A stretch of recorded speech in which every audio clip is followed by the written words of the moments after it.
The land is our foundation, and Land Synergy is here to solidify and restore. Join us as we connect the dots of land restoration, sustainable practices, and self-sufficiency. It's time to get rooted.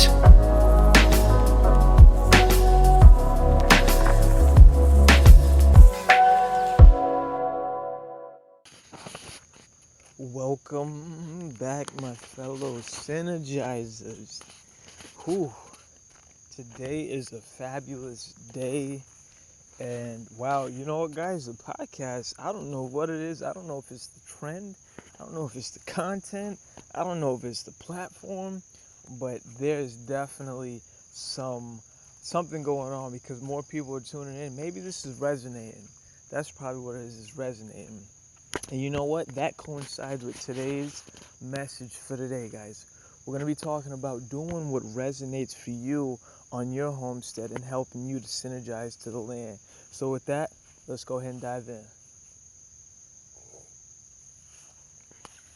Okay, guys, so yesterday I had an experience. There is a plant. I'm actually looking at it right now while I'm sipping on some of this coffee. It's called lamb's quarters, and it's right here in front of our compost. I'm looking at two composts. It's maybe about 15 by 15 each, or 10 by 15.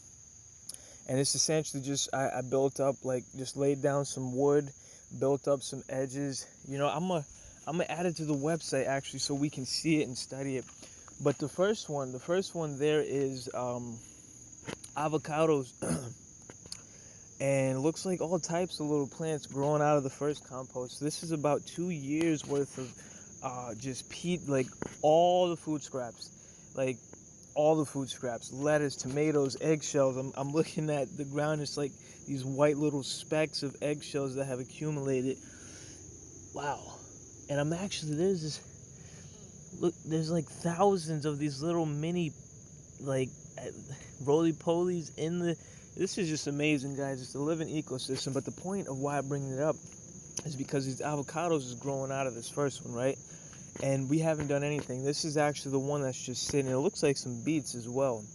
So this is just sitting. We're not messing with this one. And then the second one, this is food scraps that we have brought out currently. So, you know, we have a little composter inside the house with a flap. All the food scrap. The only thing that we put in the trash is essentially plastic. That's it, because the cardboard we actually keep here on the property and we burn it. And so the compost, all this right now, I'm at the second one. I'm looking at onions, lemons, pineapple, eggshells, cabbage, jalapeno, just all kinds of stuff, guys. It's not wasted. And this is the second one. And then as we walk to the third one, this is just a huge bed of leaves. This is a huge bed. This is about last fall plus some jobs that I completed of just leaves that I decided to just build on this, and they've been breaking down. And here's what I want to share with you guys. So the second one, if you was to dig into it, there is there's so many worms, it's crazy. It's so much going on within this compost.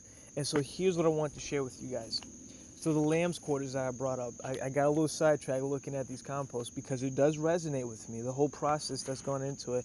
And you know what? I'm going to actually pivot and make that the theme of today's podcast. But before we do that, I was going to say these lamb's quarters, which is essentially wild spinach, powerful plant, very powerful. You talk about the mineral content and the health of this plant right here is so hardy. It's literally growing out the side of this dirt mound, and it looks as vibrant as can be. And I bring that up because if you look at the food that we're eating at the store, right, this food that has to be literally, it's conventionalized, if you will, the spinach at the store, that spinach compared to the spinach about 80 years ago is about 300 times less nutritious than it is now. Of course, the soil quality, etc. But the reason why I bring that up, guys, is because we got something in front of us. I'm gonna have to really add this to the website. So you guys, if you get a chance to look up lamb's quarters, this is essentially like wild spinach.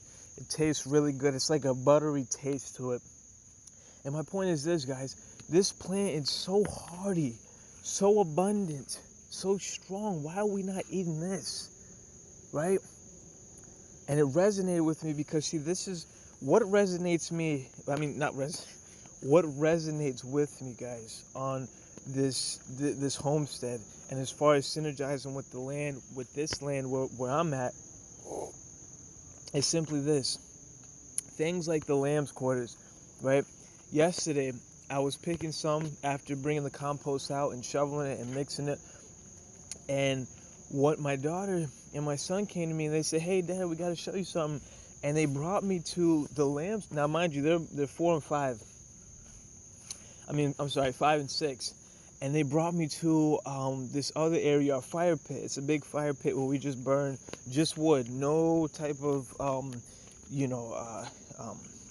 not used, but processed wood products. This is straight natural from the ground. We just burn that and keep the ash and then use the ash as a fertilizer.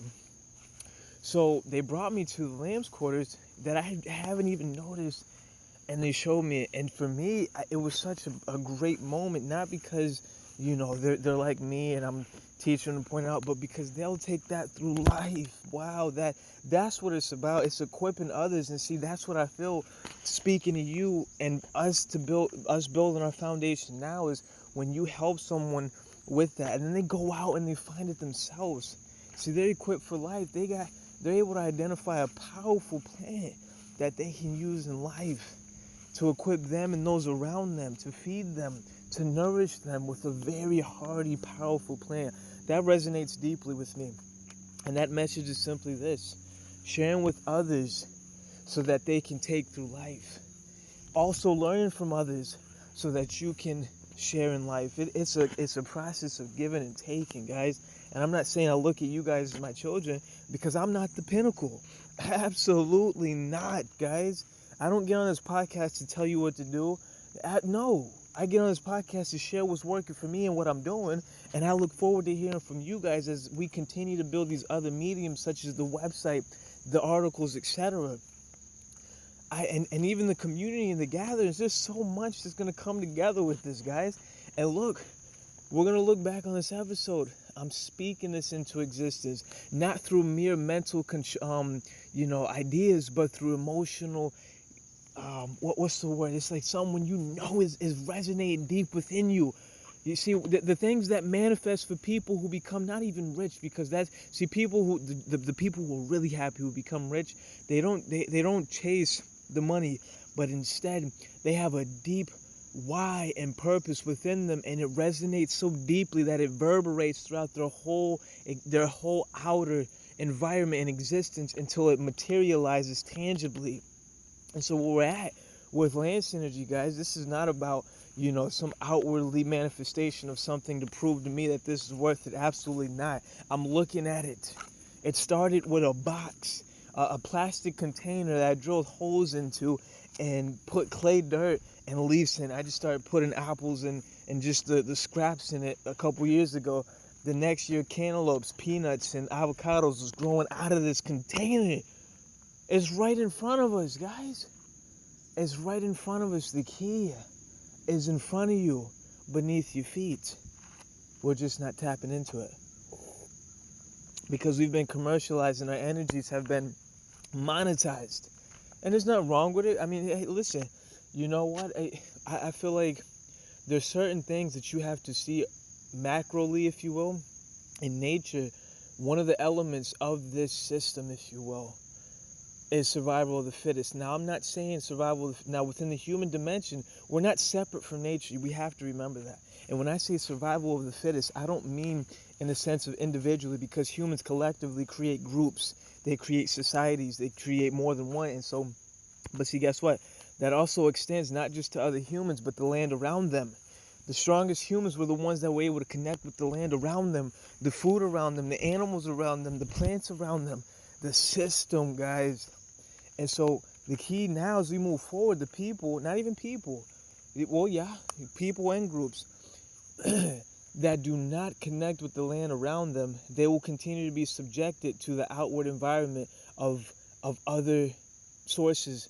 And what I mean by that concisely is that if you're not connecting to your environment is ruling you, so to speak. But it's not really your environment. It's more like the mental, the human dimension of it. Like the food that you're eating, we're eating, because I'm not, out of this completely. It's a process. But if you're not growing food, you're buying food from thousands of miles away through a system and a process that you have no partake in except for the money that you're voting with. And so that whole process is why we have to build from the ground up, not from the top down, guys. And this resonates with me. And I know this is kind of, we're ping ponging all over the place, but I'm simply sharing what resonates with me because that's today's theme of the day. What resonates with you? As I look at these avocados, these beets, I'm looking off in the distance near the house. I can see the tomatoes and cucumbers growing. I'm looking at this wild patch of dill, thistle, and wild lettuce that has grown up. The other day my son got a cut. Wild lettuce has a strong sap that comes from it. It's almost opium-like, and I do believe the white sap does have similar qualities, healing, right? The sap, I cut a little bit, I put it on his finger. That right there is what resonates with me, being able to connect with the land and share that with the people around you who need it. The other day, my wife made some, it was a yogurt dip. She came out here and used some of the dill from the garden. She made some pickles. And used some of the dill in this garden patch. Shout out Jess, by the way. If you want to follow her, she makes all her content on TikTok. Jess of all trades. But anywho, what resonates with you, guys? What resonates with you? Maybe it's not always, I heard the other day that God is like water, ubiquitous, omnipresent, right? And water fits, it fits and contorts into so many different shapes, right? And as humans, look around you, it's all types of humans. But specifically within the realms of ideas and how they go about things. See, what I'm sharing here is not a box that you should contort yourself to, but rather an angle that you can perceive through, extrapolate, learn from, and then incorporate into your own unique shape. That's what this is about, guys. Land synergy is about you resonating and finding what works deep within you. And this medium is simply for us to share through this about what not resonates, but rather what works for us, guys. We've reiterated this concept many times, but we'll continue to share and touch on it. That land synergy is about synergizing to the land. For us, that's growing food, that's building things, that's building structures. It's a whole bunch that we are going to be diving into. Off in the distance, I can see my shed that I built. And I wouldn't even call it a shed. I'd call it a contraption. It's pieces of wood I was able to, now mind you, I've never built this before. I put some posts, some cement, and some blocks, nailed it and stapled, kind of got it all together. Didn't really do too much measuring, and then put a tarp over it. And there you go, voila. And I got some aluminum, some wood on the side. And I'm probably downplaying it because it was a lot more work than that. But the point is this, guys. I started with what I felt I could do, and I was able to learn from that. And that's the same thing with land synergy. Now I'm going to ask you one more time. What resonates with you? Does freedom, expansion, and learning resonate with you? If so, step into that. When that opportunity steps in front of you, or rather manifests, you step into it as well.